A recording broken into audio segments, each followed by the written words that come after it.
I think that Congress has said that there's one agency, the Securities and Exchange Commission, under this committee. And you won't answer my question, and you're the head of that agency. So give me a break. Come on. I'm answering it in the generic because you would not want me to speak about any one set of facts and circumstance. Okay, so, but you've already spoken. Have you said anything about Bitcoin? My predecessors and the agency itself has spoken to that. Okay, yes. but you're not willing to do the same about Ether. Okay, so.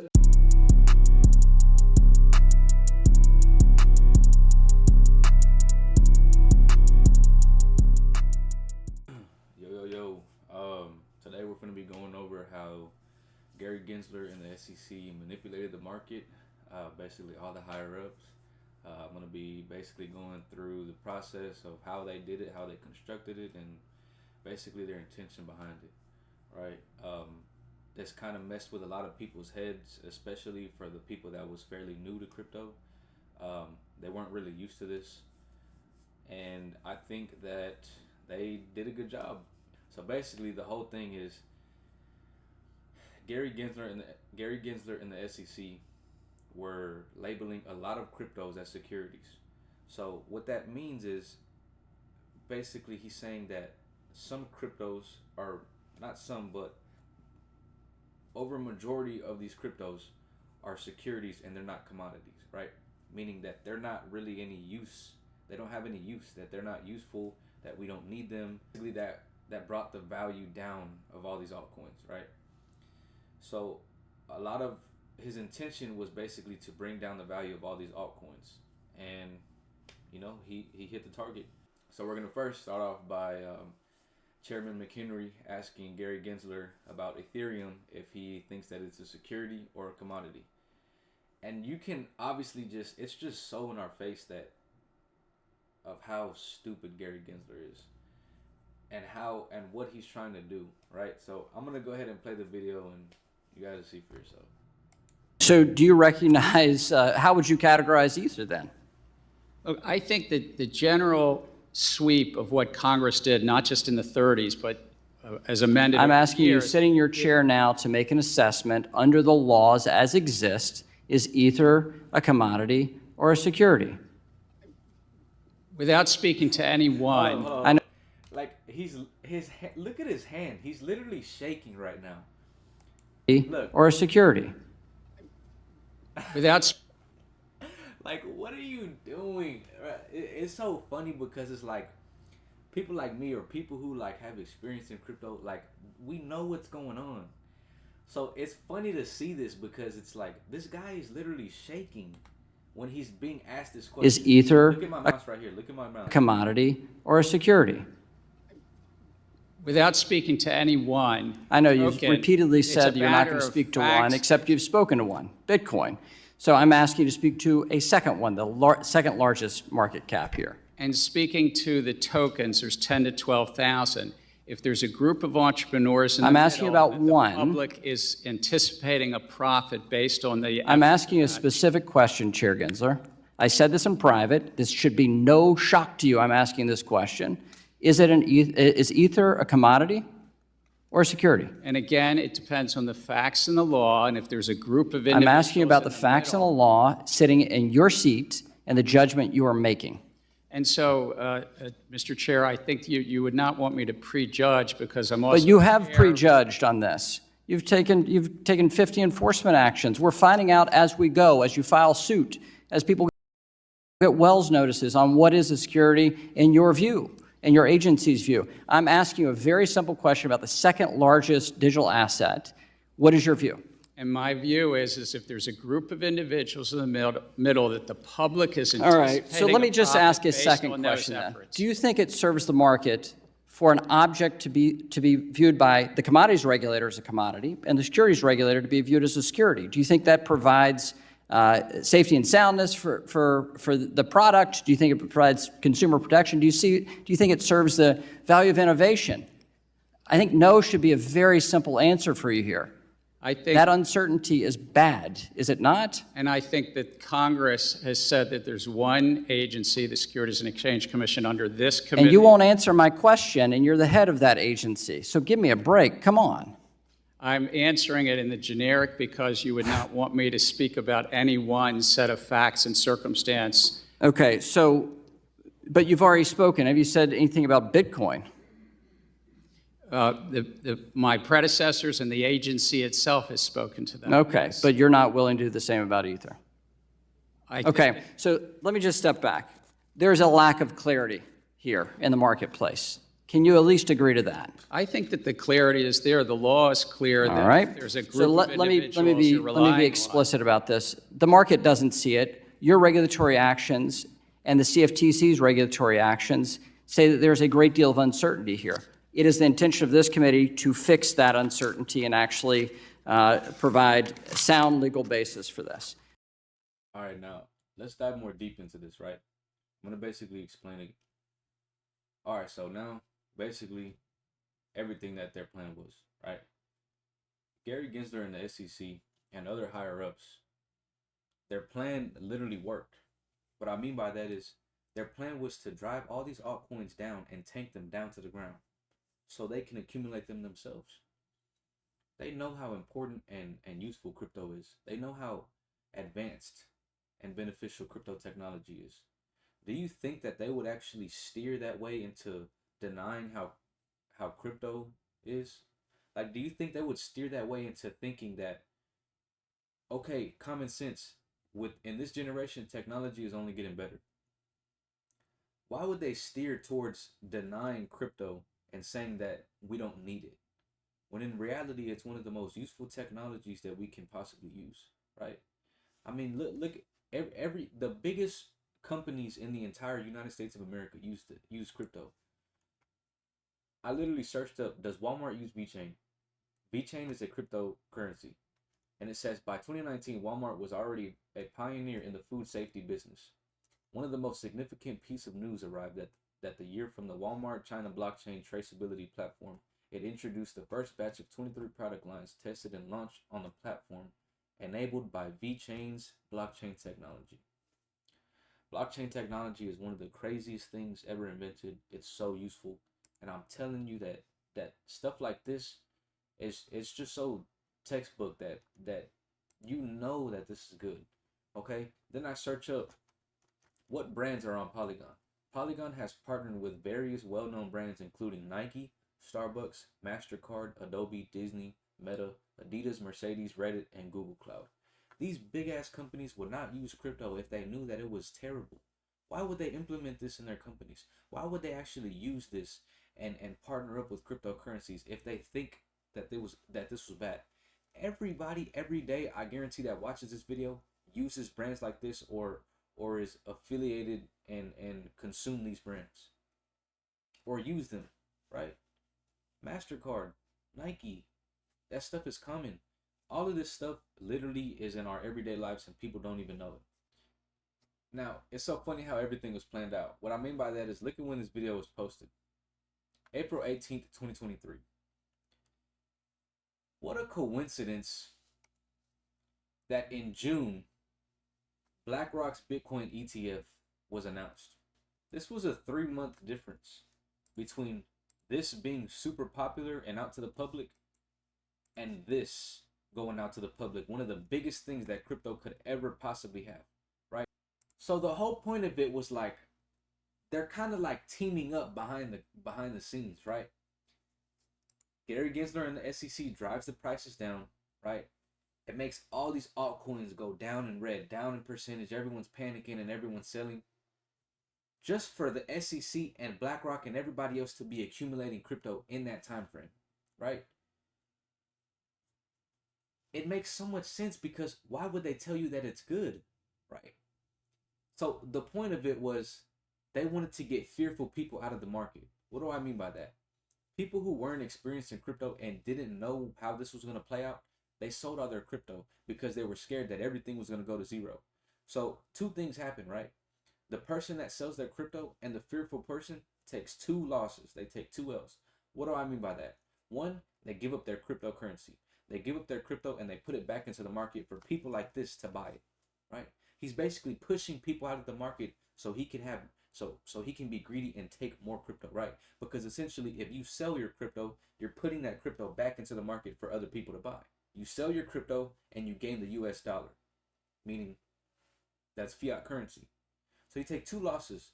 One, you give up your appreciating assets for people like this to buy at a cheaper price.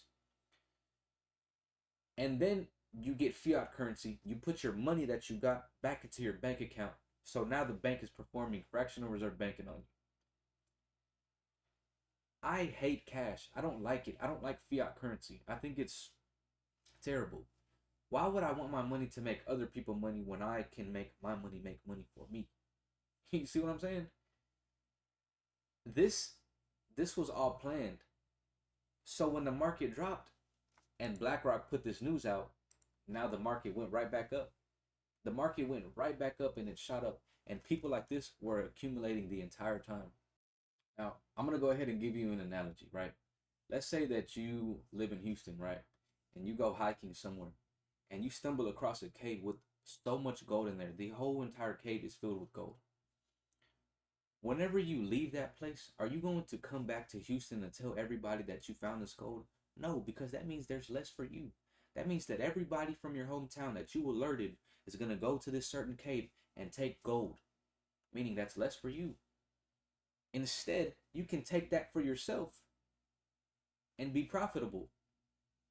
That's the same thing what they're doing here. They're not going to tell you that crypto is good. They're not going to tell you that crypto is useful and that it's a good investment. Why? Because that's more for them. Because a simple-minded person is going to look at people like this and look at people like Warren Buffett and be like, well, they're rich. They know what they're talking about. Yeah, because they do shit like this all the time. They're not going to let you know that it's good because then that's less for them.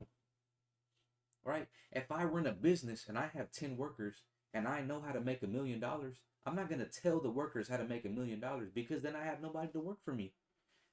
That's literally what's happening. They don't want to acknowledge how, they don't want to notify you and tell you on how good this is. That's bad for them. That's non-beneficial for them, right? Do not let these people trick you out of your shoes. Do not let them trick you out your position. Crypto is a wonderful thing and it's evolving every single year, every single day at that. Now, if it wasn't so beneficial, do you think people like BlackRock would file a ETF? Do you think people like Fidelity would start implementing you buying crypto on their platform if they knew that it was bad? No, because they know if they don't get in this, then they're going to miss out. Look at this. I searched up. Now, just after a $17.7 trillion Bitcoin and crypto market window has quietly opened, the chief executive of Bitcoin and crypto asset manager Grayscale has teased the arrival of the main event. It's been a 10-year dress rehearsal. So these guys have been constantly planning and saying, hey, now's the time to get in. This run in 2025, this bull market could be one of the biggest runs in history of crypto. It can be one of the biggest ones ever. To where, look at this. This stuff is on Forbes. It's not going to let me view it. Okay, look at this. It says former BlackRock manager says prepare for $17.7 trillion inflow into Bitcoin if this happens. If all of this goes through and $17 trillion flow into the crypto market, it's going to be insane. Why? Because when was the last bull market? 2021. Look at the market cap for crypto. That means the entire cryptocurrency pool market cap was at $3 trillion. Look at my mouse. The highest that it was at is that every single dollar that was contributed to crypto and in crypto was $3 trillion. So think about it. If this is gonna, if this goes through and becomes $17.7 trillion, that's damn near 6, multiplying the market cap by 6. Almost damn near, because you got to think. Currently, the market cap is at $1.3 trillion. So if they add another $17 trillion, it's going to be around $19 trillion. That's amazing. That's crazy. The point of this video was to show you that people like this will manipulate you. It's the same thing with everything else in the world. People don't, the higher ups don't want you to know what's in your food because then you would know that all of this stuff that's bad for you is really in your food, which then leads, you know what I mean. You know what I mean. Basically everything else. It's so hard to to get information on how to be financially free. Why? Because then they know that you're gonna do this, and they don't want you to know about crypto. They don't want you to know that this is beneficial for you. They don't want you to know that this is profitable. They want you to think that it's a gamble so you can save your money. Right? I mean, it all makes sense. They want to keep you in a box. Thing before I end this video, SEC always has this shit planned out. What do I mean by that? Look at this right here. This was 6/6/2023. Around the same time as this, right? It says the Securities and Exchange Commission, which is the SEC, charged Coinbase Incorporation with operating its crypto asset trading platform as an unregistered national securities exchange, broker, and clearing agency. The SEC also charged Coinbase for failing to register the offer and sale of its crypto assets staking as a service program. What a coincidence that when I search up who is BlackRock teaming up with, it says Coinbase Global Incorporation. BlackRock teams up with Coinbase in crypto market expansion. BlackRock Incorporation is partnering with Coinbase Global to make it easier for institutional investors to manage and trade Bitcoin, taking the world's largest asset manager into cryptocurrency market, hammered by plunging prices and government investigations. How ironic. Okay?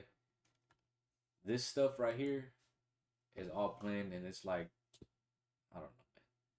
This shit's crazy. Once again, don't let these people trick you out your spot. You guys are trying to be financially free. You're already taking a risk. You're already doing the due diligence, and you're already putting effort into doing this. Don't let them ruin that. Because I promise you, in the end, in 2025, you will be paid. This run can be insane. For all we know, the next crypto run could not even be a thing anymore. I don't know. The reason why I say that is because people like this can ruin it.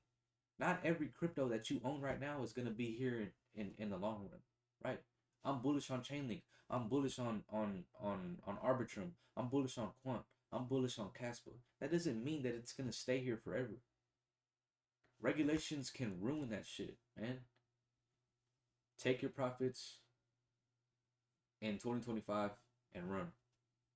And we'll see the state of crypto in the next run. It's simple as that. Buy and hold right now. We only have 5 months left. You got to do what you got to do, bro. You got to get a second job. You got to work overtime at your job. You got to be disciplined. You can't go out. You can't go drinking. You can't go smoke. You can't go spend money on clothes and shoes. You got to lock in, bro. We have 5 months left until everything starts taking off. Despite the Bitcoin ETF being approved.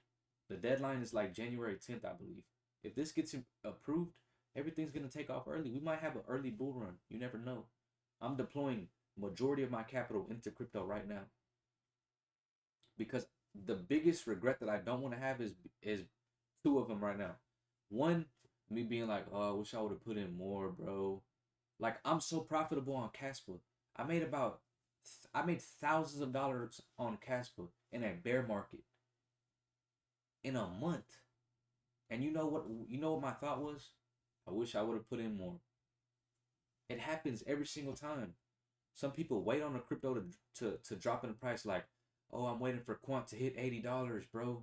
And it never does, and they miss out. And they're like, man, I wish I would have got in. Or I wish I would have put in more. Or I wish I would have got in earlier. I'd rather get in now and lose short term, meaning you really won't even lose, if I'm being honest. And you become profitable in the long run. Patience is the key. Being involved in this shit is the key. If you're impatient and you're not involved in this, you're gonna lose, and you're not gonna be profitable.